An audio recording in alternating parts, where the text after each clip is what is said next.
Alhamdulillahilladzi anzala sakinata fi qulubil mu'minin liyazdadu imanan ma'a imanihim. Asyhadu an la ilaha illallah wa asyhadu anna Muhammadan abduhu wa rasuluh la nabiyya ba'dah. Allahumma salli wa sallim wa barik ala sayyidina Muhammad wa ala alihi wa azwajihi wa dhurriyyatihi wa man tabi'ahu bi ihsanin ila yaumiddin. Ayyuhal hadirun, ittaqullaha haqqa tuqatih wa la tamutunna illa wa antum muslimun. A'udzu billahi minasy syaithanir rajim. Bismillahirrahmanirrahim. Al-hajju ashhurun ma'lumat. Faman farada fihinna al-hajja fala rafasa wala fusuqa wala jidala fil hajj. Wa ma taf'alu min khairin ya'lamhu Allah. Wa tazawwadu fa inna khairaz zadi taqwa wattaquni ya ulil albab. Wa qala Rasulullah sallallahu alaihi wasallam, al-umratu ila al-umrah kafaratun lima bainahuma wal hajjul mabrur laisa lahul jaza illa al-jannah.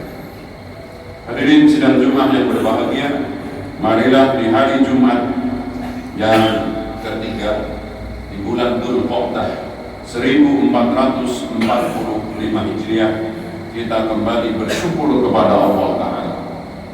Kenikmatan yang sedang dimintakan oleh para penghuni kubur, orang-orang yang sudah pindah ke dalam alam barzakh, adalah sedang meminta kepada Allah untuk dihidupkan kembali. Kita masih hidup, maka tidak layak kita mengeluh, tidak layak kita tidak bersyukur, karena apa yang kita miliki sekarang ini tidak dimiliki mereka yang ada di barzakh. Maka kita bersyukur berlipat ganda pada hari ini, detik ini kita dalam keadaan mendapatkan hidayah taufik atau hidayah irsyad. Kita tahu ini hari Jumat, kemudian badan kita, seluruh anggota tubuh kita ini kita mampu ajak untuk berkumpul taat kepada Allah di dalam rumah ini. Al-Imam Ghazali kemudian diteruskan oleh Al-Syekh Nawawi Banten dalam kitabnya menerangkan, kalau kita susah bersyukur karena merasa tidak punya apa-apa, maka sering-seringlah datang ke kuburan. Lihatlah nisan-nisan itu, di bawah nisan orang-orang yang ada di dalam kubur sedang minta hidup kembali. Hadirin di sidang Jumat yang berbahagia, yang kedua kita di bulan Dzulqa'dah. Dzulqa'dah adalah satu dari 4 bulan yang mulia atau bulan haram.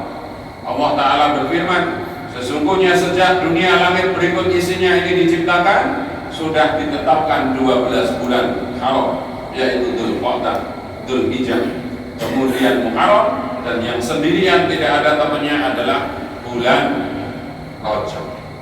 Maka apa yang harus kita lakukan selama bulan haram ini? Menjaga diri kita dari maksiat kepada Allah Ta'ala. Ada hadis mengatakan puasa terbaik setelah puasa Ramadan adalah puasa bulan-bulan haram.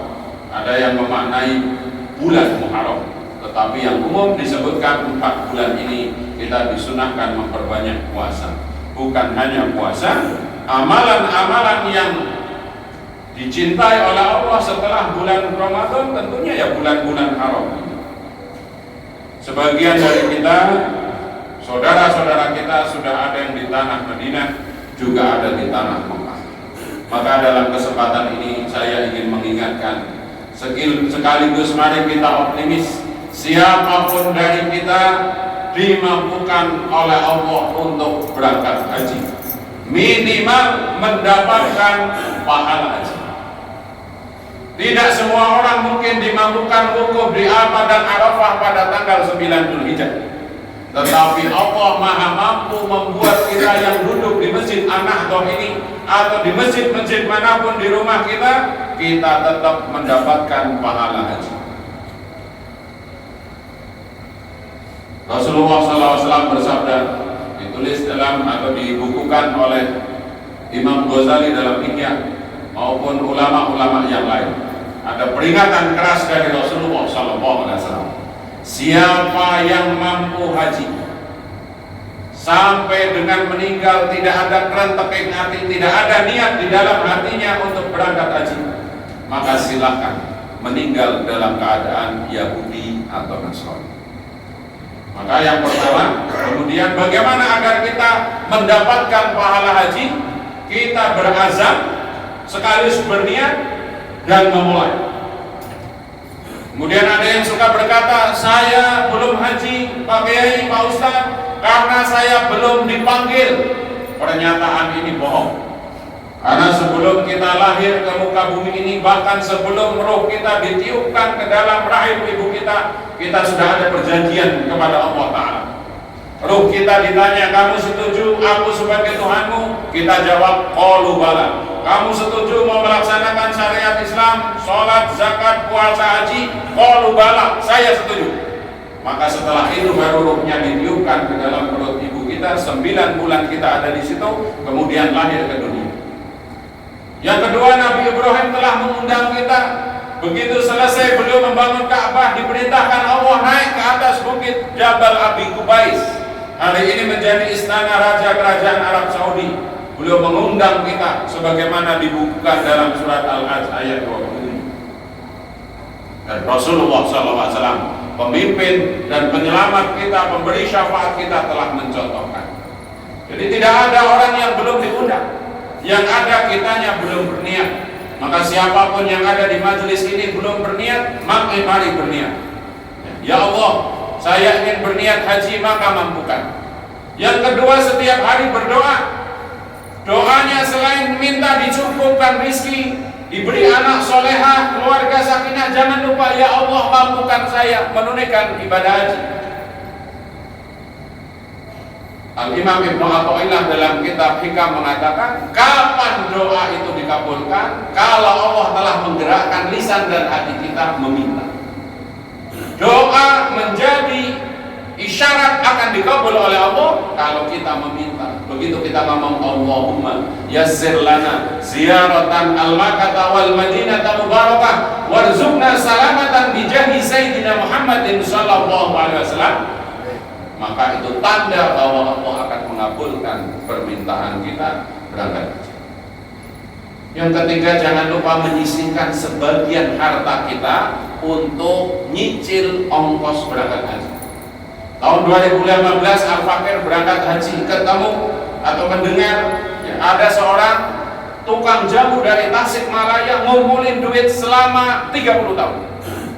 Tahun ini diberitakan oleh media resmi, ada seorang tukang pijet mengumpulkan uangnya setiap hari 10.000 selama 24 tahun. Tahun 2015 juga saya umroh bersama seorang ibu-ibu tukang sapu di sebuah SD.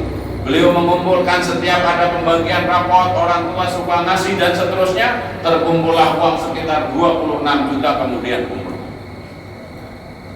Mari kita lihat, dari uang yang kita terima dari pekerjaan kita, bisnis kita, sudah disisihkan belum untuk nyicil berangkat haji ini? Kalau oleh yang namanya berangkat haji sekarang, ONH pemerintah kurang lebih angkanya sekitar 90 atau 100 juta. Kemudian disubsidi oleh pemerintah sekitar 40 juta. Maka kita akan harus mengumpulkan uang sekitar 60 juta. 60 juta itu kalau kita kumpulkan selama kurang lebih 30 tahun, maka 1 tahun hanya 2 juta. Dibagi 12 bulan, 1 bulannya sekitar 150 ribu. 1 hari paling banyak 10 ribu. Saya mohon maaf, bagi yang merokok, setiap hari beli rokok, mereka wafat dalam keadaan tidak berhaji, nanti hisabnya lebih berat daripada yang tidak merokok. Karena merokok itu hukumnya makruh, dia tetap keluarkan uang 20-30 ribu. Sementara haji yang wajib dia tidak sisihkan. Sekali lagi, yang kita telah mengatakan setiap sholat maliki yaumiddin. Yang kedua, kita sudah paham, faman ya'mal mithqala dzarratin khairan yarah wa man ya'mal mithqala dzarratin syarran yarah. Sedikit yang kita lakukan dari kebaikan kita akan melihatnya.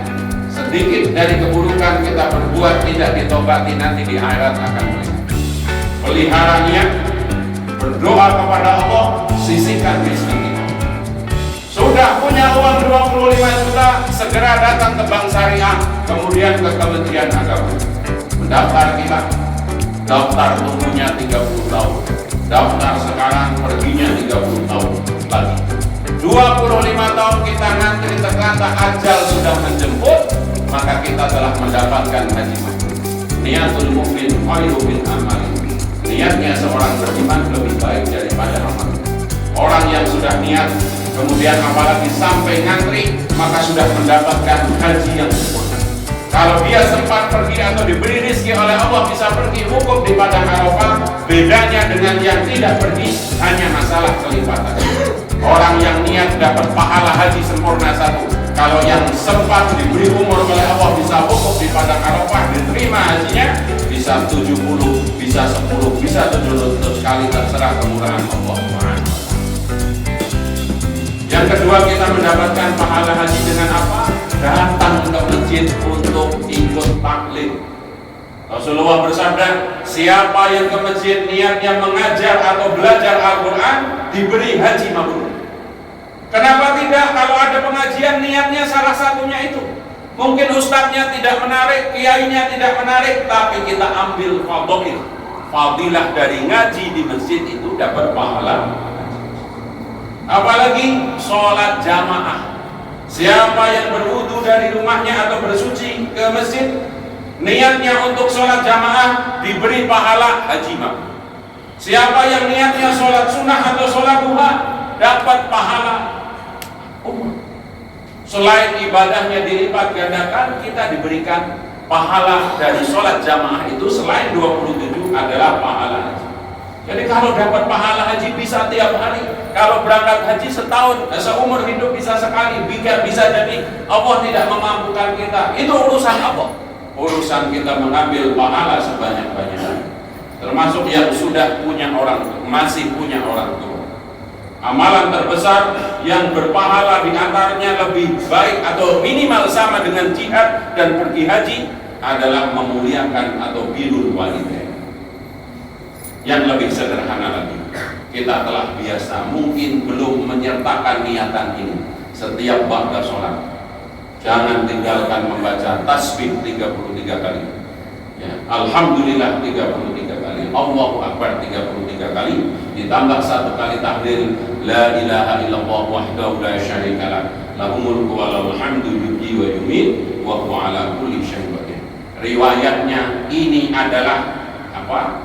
Perintah Nabi Muhammad menghibur orang-orang yang fakir yang ada di sekeliling Nabi Muhammad SAW.